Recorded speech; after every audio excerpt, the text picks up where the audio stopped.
Thought for the day. A goal without a plan is just a wish. Welcome to 7 Minutes for Yourself.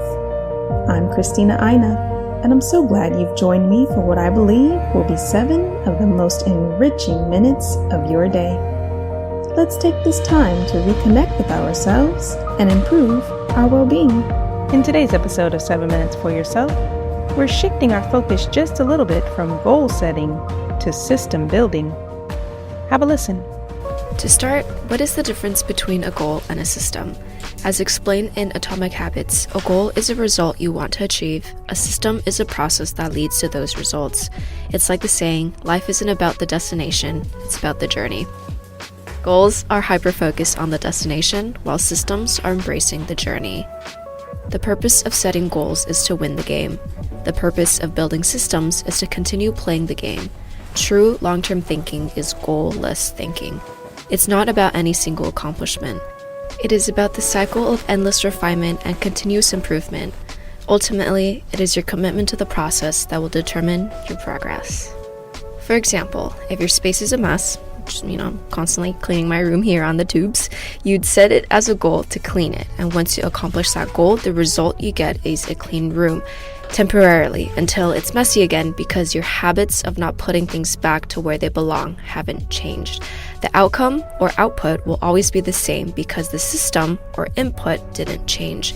So if we're able to fix the input, the output will fix themselves. Of course, it's still important to have a general idea of where we're going and where we're headed, but the takeaway is that it's less about continually putting happiness off until the next milestone, falling into the trap of after I accomplish XYZ, I will be happy, and more about trusting ourselves and the process and our systems. As we're constantly fluctuating and changing, it's inevitable that our habits, routines, and lifestyle will fluctuate and change as well. While some work best with a very vigorously structured routine that repeats itself daily, I've found that I work best when I have a repertoire of positive self-care habits that I can choose from and fall back on daily.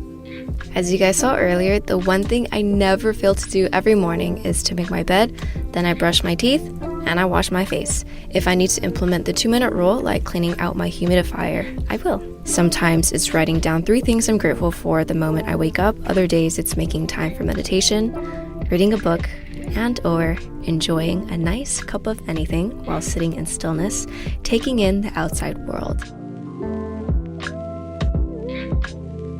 Some days it may be doing all the things and checking all the boxes. Other days it may be checking off 1 or 2 most impactful items. Sometimes what you don't do is just as important as what you do. As someone who's constantly doing and thinking many things at once, I can always rely on mindfully doing nothing, meditating, and going for a walk to refresh and reinvigorate my physical, mental, and spiritual state. If habits are a memory of steps that solved a problem in the past, what problems do we need to solve? Over the years, I found myself getting fixated over building good habits for the sake of building good habits to the point where I don't even remember why I'm building them in the first place. Is it to be more productive so that I can squeeze in as much work in the day as I humanly can, skipping meals, sleeping late, and neglecting my health? Or is it so that I can work smarter when I need to so that I can make time to fully unplug and recharge when the time comes? Now that we know the importance of systems, let's talk about how to build them. The first and most important step is to identify what is essential. With clarity of purpose, it's easy to say no to non-essential so that we can say yes to the essential. This is quoting Essentialism, the book. It is about making the wisest possible investment of your time and energy in order to operate at our highest point of contribution by doing only what is essential. Having pushed myself as hard as I did the past few years, prioritizing work and growth, I started feeling the consequences throughout 2019. Working through weekends, having zero social life, staying up past 2 a.m., not eating proper meals. This all started to change a few months ago when I decided my physical, mental, and spiritual health, along with my sanity and relationships, were a lot more important than anything I could ever humanly build on my own. So while work will continue to be an important aspect of my life, it will no longer be the only aspect. This year, I'm making an active effort to take better care of myself and all those around me while nourishing my mind, body, and soul intellectually, creatively, and spiritually so that I can strive forward gracefully on this beautiful marathon we've been blessed with, embracing the system rather than focusing on the destination. The first pillar I've been chipping away at is to make time for proper meals with more nourishing whole foods and veggies in my diet.